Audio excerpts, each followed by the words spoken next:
네, 안녕하십니까. 2022년 7월 3일 울프입니다. 난 딴 돈의 반만 가져온다. 신용활복 이제 그만이니! 이라는 내용으로 오늘 아침에 픽한 ETF는 타이거 코스닥 150 선물 인버스입니다. 자, 이 상품 같은 경우에는 매도 의견을 좀 드리는 부분이고, 단기적인 포지션을 접근을 했을 때 지금이 매도해도 조금 괜찮지 않을까? 그렇게 생각이 됩니다.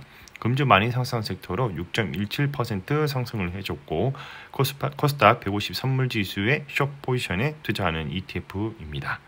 자, 주가의 흐름은 단기 급등 자리에 있었고요. 프리미엄 영역에 진입을 했습니다.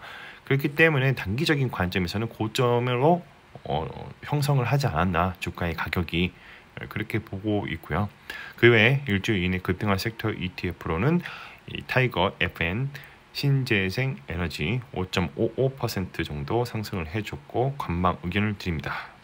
이 상품 같은 거는 약간 중기적인 관점, 6개월 정도 좀 지켜볼 필요가 있다, 관심을 가져볼 필요가 있다, 이렇게 말씀을 드리겠습니다. 자, 투자 아이디어입니다. 전 세계 증시 하락폭 엄청 크죠? 대한민국이 제일 큽니다. 자, 지수로 보면 코스닥이 670에서 680까지 내려올 가능성이 충분히 있는 상황입니다. 자, 이 가격대, 이 지수대가 전 고점 대비 마이너스 35% 정도 되어 있다, 이렇게 보시면 됩니다. 원래는 마이너스 30% 정도 떨어지거나 이렇게 되면 거의 저점이라고 생각되지만, 대한민국은 이제 디스카운트 프리미엄이 더 붙습니다. 그래서 마이너스 35% 정도가 이제 충분히 떨어지면 충분히 싸졌고 충분히 살만하다.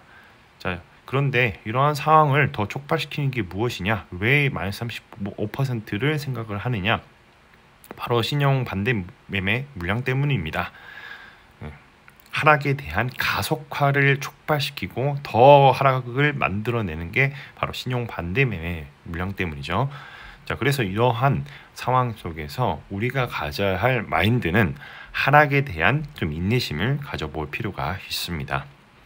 바이스 메소드입니다. 프리미엄 구간과 디스카운트 구간을 적절하게 트레이딩 하시는 것이 좋습니다. 자, 차트를 보면 바이 포인트, 셀 포인트가 있는데, 현재의 전체적인 주가의 흐름이 단기 급등 자리에 왔고, 또 프리미엄 영역에 진입을 했다, 고점을 형성했다, 이렇게 보고 있습니다. 제가 항상 말씀드리지만 빨간색 부분이 프리미엄 영역입니다. 자, 이 부분을 막고 내려올 가능성이 충분히 있다. 물론 제가 무조건 이게 맞다라고 말씀드릴 수 없습니다. 맞고 내려올 수도 있고, 뚫고 올라가거나 요 가격대에 횡보를 형성할 수도 있습니다. 횡보하면 땡큐죠, 차라리.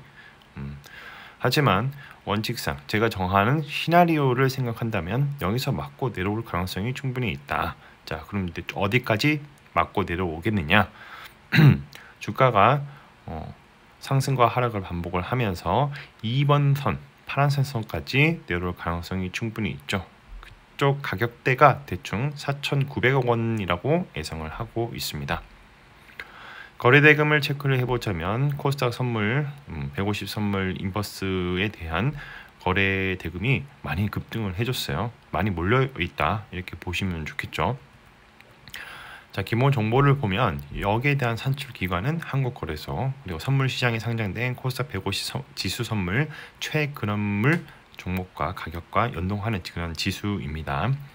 총 보수는 연 0.32%고요. 선물 상품이기 때문에 분배금은 없습니다. 구성 종목을 보면 이제 딱 봐도 명확하죠. 코스닥 150 선물 22년도 9월물 만기 상품이 마이너스 27계약, 수량이 마이너스 27이면 숏 포지션에 매도에 투자를 했다. 자, 반대 매매를 안 당하려면, 청산을 안 당하려면 그에 따른 담보금도 적절하게 비중을 맞춰야겠죠. 그래서 이 상품에도 선물 상품만 들어가 있는 게 아니라 거기에 맞게 담보금도 채워 넣어져 있습니다. 자, 알아봅시다. 코스닥 150 선물 22년도 9월물 만기 상품이 이게 뭐냐? KQ 150 개요. 인베스팅닷컴에서 갖고 왔는데, 자, 1500에 대한 그 지수를 좀 보여주고 있다가 현재는 진짜 거의 나락으로 많이 내려왔죠. 어디까지 내려올까라고 생각하는데, 이 데이터만 봤을 때는 1000까지는 기본적으로 더 내려올 것 같고 조금 더 시간을 가지면서 지켜볼 필요가 있겠다는 게 저의 생각입니다.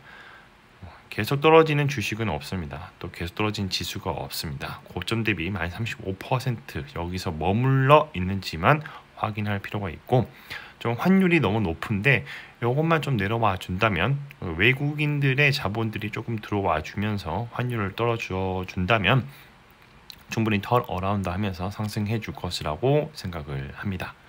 자, 그 외에 일주일 이내 급등한 섹터 ETF로는 자, FN 신재생 에너지입니다. 5.55% 정도 상승을 해줬는데 애매해요. 그래서 관망 의견을 드리는 부분이고, 중기적인 관점에서 좀 지켜볼 필요가 있습니다. 한 6개월 정도 이내로 좀 관찰할 필요가 있다는 것이죠. 저희 코멘트는 에너지 가격 상승에 따른 신재생 에너지가 좀 부각되고 있는 현재의 상황이다. 자, 추세를 분석을 해보자면 이 주가의 흐름이 우상향 회복 흐름 구간에 있습니다. 근데 여기서 파란색 선 2개를 그어놨는데 하단에서 추세 반등 여부를 관찰할 필요가 있죠. 이 상품 같은 경우에는 한국의 신재생 에너지 산업에 분산 투자하는 상품인데 OCI 11%, CS-윈드 10%, 두산 에너빌리티 10%, LS 10%, 하나솔루션 10%, 두산 퓨어셀 8%, 상감 MNT, 나노신소재, 신성 ENG 이 순으로 들어가 있죠. 태양광, 풍력, 소형 원자로, 전선, 이런 태양광 이런 제품들, 두산 퓨어셀이니까 이제 수소 이러한 아이템들이 골고루 잘 들어가 있습니다. 초장기적으로 투자하기보다는 좀 단기적인 관점에서 중기적인 포지션을 가지고 적절한 트레이딩을 하시면 괜찮아 보입니다. 이 상품 자체로는 정말 괜찮은 상품이라고 저는 생각을 하고 있고요. 아, 이런 것도 있구나 라고 참고를 하셨으면 좋겠습니다. 자, 마무리하겠습니다. 가격은 어떻게 결정되는가? 수요와 공급의 법칙을 무조건 따르게 되어 있습니다. 이 주가가 리얼 옵션의 가치가 반영이 시작이 되면 상승하게 됩니다. 모두의 관심을 받게 되니까요. 그러다가 리얼 옵션의 가치가 최대치일 때 고점을 형성하게 되죠. 또 시간이 지나면 주가의 흐름은 또 원래의 펀더멘탈로 수렴하게 되는데, 이를 리얼 옵션의 만기라고 합니다. 투자에 관한 명언 2가지를 여기서 얻을 수가 있습니다. 투자라는 것은 싸게 사서 비싸게 파는 것을 말하고, 자본주의 핵심은 시장을 팽창한다입니다. 매일 오전 8시 30분에 신규 레포트 차트를 분석을 해서 3가지 중에 하나를 선정을 합니다. 강력 매수, 분할 매수, 매수 관망 매도 의견 제시드리고, 장 시작 전에 유튜브 커뮤니티에 가장 먼저 업로드가 되니 이 점 참고 부탁드리겠습니다. 자, 오늘은 타이거 코스닥 150 선물 인버스에 대해서 말씀을 드려봤고요. 금주 만인 상승 섹터는 6.17% 상승을 해줬고, 코스닥 150 선물 지수 숏 포지션에 투자하는 ETF입니다. 주가의 흐름은 단기 급등 자리에 있고, 또 프리미엄 영역으로 진입을 했으니까 이 주가의 흐름이 단기적인 관점에서 봤을 때는 고점을 형성하고 있다. 그래서 매도 의견을 조금 드리는 부분입니다. 컨텐츠가 좋았다면 구독과 좋아요, 알람 설정 부탁드립니다. 오늘도 들어주셔서 감사합니다.